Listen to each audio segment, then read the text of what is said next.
Congress party क्या तैयारियां कर रही है? कांग्रेस की पूरी तैयारी है। सभी कार्यकर्ताओं को जो है उनकी जिम्मेवारियां दे दी गई हैं और उसी कड़ी के अंदर आज मैं यहाँ पर आई हूँ। रोहतक के अंदर जो हमारे कार्यकर्ता हैं सबको बुलाकर जो है सबको अलग अलग बत्रा जी के रहनुमाई में सबकी जिम्मेवारियाँ दी गई हैं। साथ ही साथ इसी तरह से भिवानी अभी मैं जा रही हूँ। भिवानी में हिसार, फतेहाबाद, सिरसा और हांसी, दादरी और महेंद्रगढ़ केवल कार्यकर्ताओं को बुलाया। वो भीड़ नहीं जुटाई, भीड़ वाली जुटाने वाला काम नहीं करती। जो कार्यकर्ता, जो काम करने वाले लोग हैं उनको बुलाया गया और उनको ड्यूटीज़ बांटी जाएंगी। वो किस तरह से लोगों को लेकर आएंगे, सारा कार्रवाई सारा हो गई।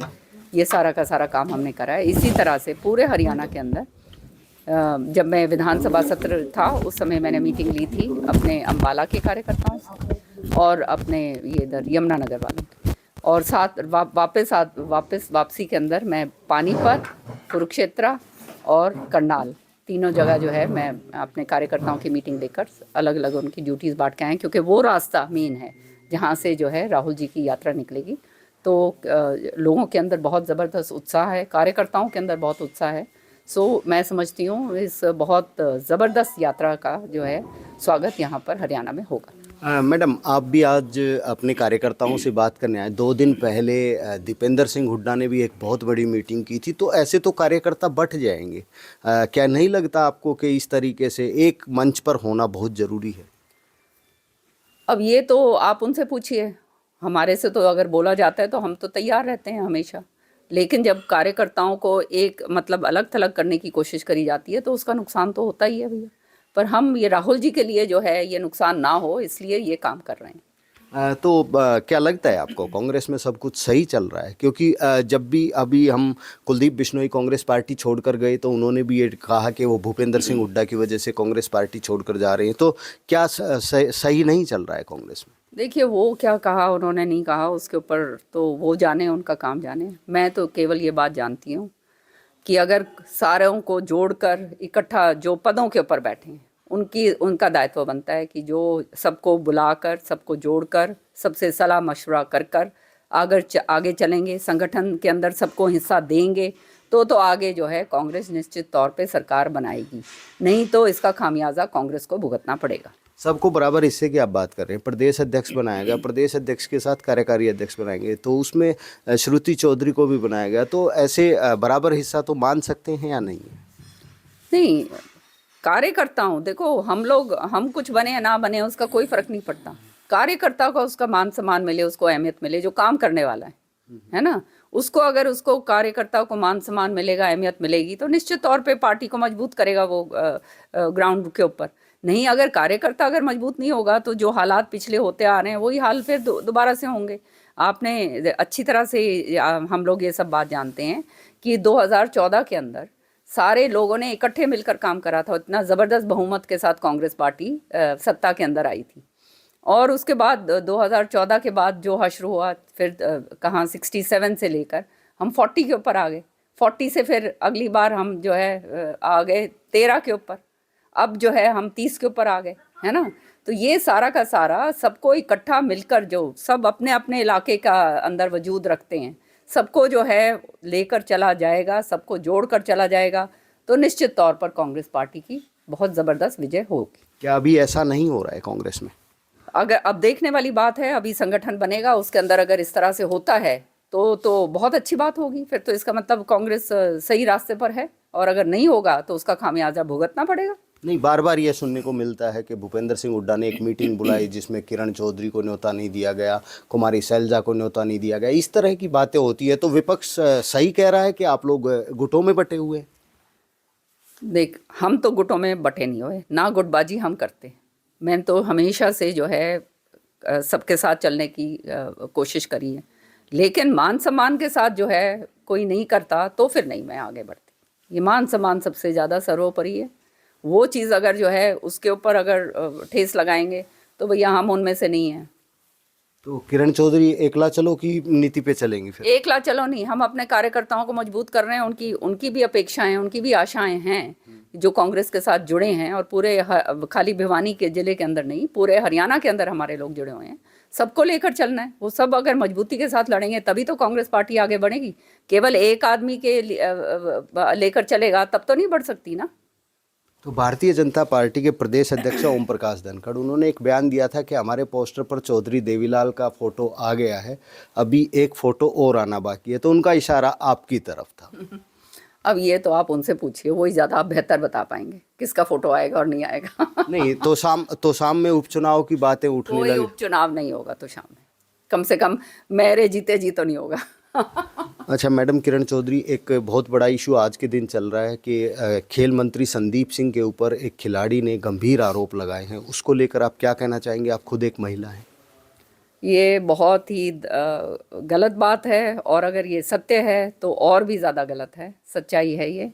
इस तरह से महिलाओं के साथ जो उत्पीड़न करा जाता है, एक महिला होने के नाते मैं समझ सकती हूँ कि कितना ज़बरदस्त तरीके से उस मतलब, और कोई महिला बाहर निकल के आती है और ऐसी बात करती है तो इसका मतलब कुछ ना कुछ बात है।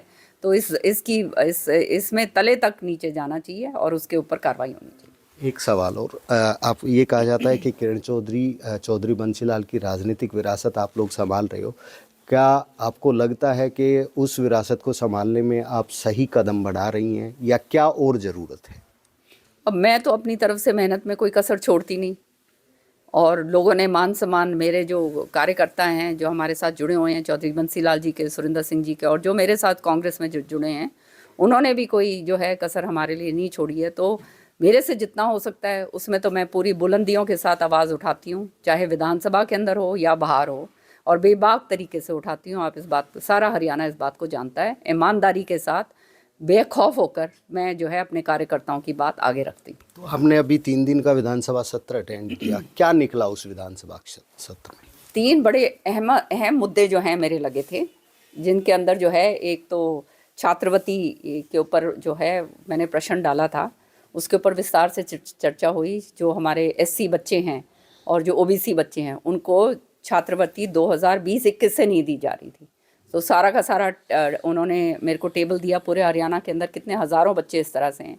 और ख़ास तौर से मसलन तौर पे मैंने अटेली का जो है, जो श्रुति का पार्लियामेंट का हिस्सा पड़ता है, उसका मैंने जिक्र करा था कि वहाँ पे 249 ऐसे बच्चे थे जिनको जो है नहीं दी गई थी और बाकी बच्चों को नहीं दी गई। तो सरकार का ये कहना था कि ये कोविड के कारण और दूसरे अन्य कारणों के कारण उन्होंने गिनवाए कि गलत तरीके से पोर्टल के ऊपर हो गया है, कुछ ये हो गया वो हो गया, कि 7 दिन के अंदर अंदर जो है इसको पूरा करेंगे।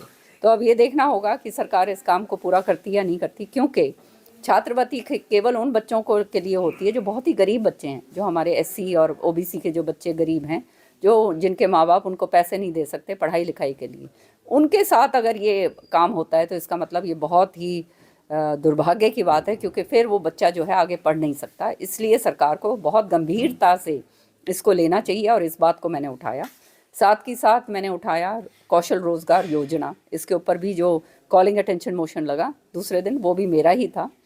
बहुत उसके ऊपर भी विस्तृत चर्चा हुई कि किस तरह से कौशल रोज़गार योजना के अंदर जो है चहेतों को जो है बैकडोर एंट्री दी जा रही है, किस तरह से नौकरियों के बारे में करा जा रहा है। कोई मेरिट लिस्ट नहीं बनाई गई है, कोई जो मेरिट लिस्ट है उसको पब्लिक डोमेन के अंदर नहीं डाला गया है। तो ये सारी बातें जो हैं विधानसभा के अंदर रखी, उसका और बहुत विस्तार से जो है मुख्यमंत्री जी ने उसका जवाब दिया। तो उसका भी हमारे को पता चला कि असलियत क्या है क्या नहीं है। साथ ही साथ जो तीसरा जो मेरा कॉलिंग अटेंशन मोशन जो लगा था, वो था ये शराब की तस्करी के ऊपर, जो 7 लाख पेटियां जो हैं बरामद हुई हैं, करोड़ों रुपए का चपत जो है राजस्व का, वो हरियाणा सरकार को लगा है। अब ये 7 लाख तो पकड़ी गई हैं, पता नहीं कितनी और इस तरह की होंगी जो इधर से उधर होती हैं, और कितना राजस्व की चोरी हो रही है। आज हरियाणा का कर्जा इतना ज़बरदस्त है, और राजस्व की जब चोरी होती है तो इसका मतलब ये है कि जो विकास का जो कार्य है वो जो है सरकार पूरा नहीं कर पाती, क्योंकि उनके पास पैसा नहीं होता। और जो मैं भी मंत्री रही हूँ एक्साइज की, टैक्सेशन की, तो मैं जानती हूँ कि ये पैसा इकट्ठा करना जो है एक्साइज के ज़रिए बहुत ज़बरदस्त जो है राजस्व आप इकट्ठा करते हैं। वही राजस्व जो है अगर उसकी चपत आपको लग रही है तो इससे ज़्यादा और दुर्भाग्य क्या हो सकता है।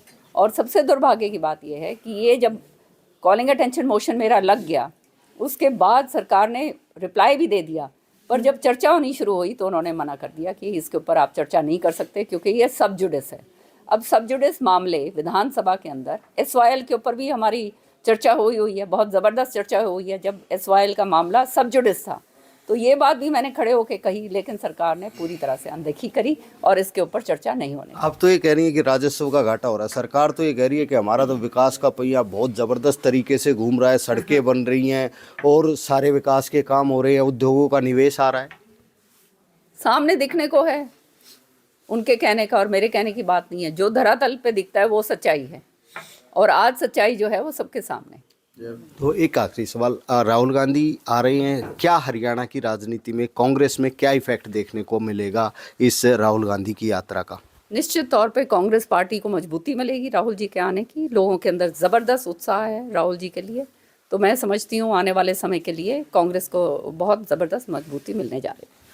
तो ये थी किरण चौधरी, इन्होंने साफ तौर पर उन सभी अफवाहों पर विराम लगा दिया है जिसमें ये कहा जा रहा था कि किरण चौधरी भारतीय जनता पार्टी में जा सकती है, लेकिन हाँ, इन्होंने अपनी ही पार्टी के नेताओं को ये जरूर कहा है कि सबको साथ लेकर चलेंगे तो कांग्रेस का भविष्य हरियाणा में अच्छा होगा, अन्यथा कांग्रेस की सरकार आगे भी नहीं बनने वाली। रोहतक से मैं दीपक भारद्वाज, पंजाब केसरी टीवी। हमसे जुड़े रहने के लिए हमारे YouTube चैनल को सब्सक्राइब करें और नई वीडियो की नोटिफिकेशन के लिए बेल आइकॉन को दबाएं।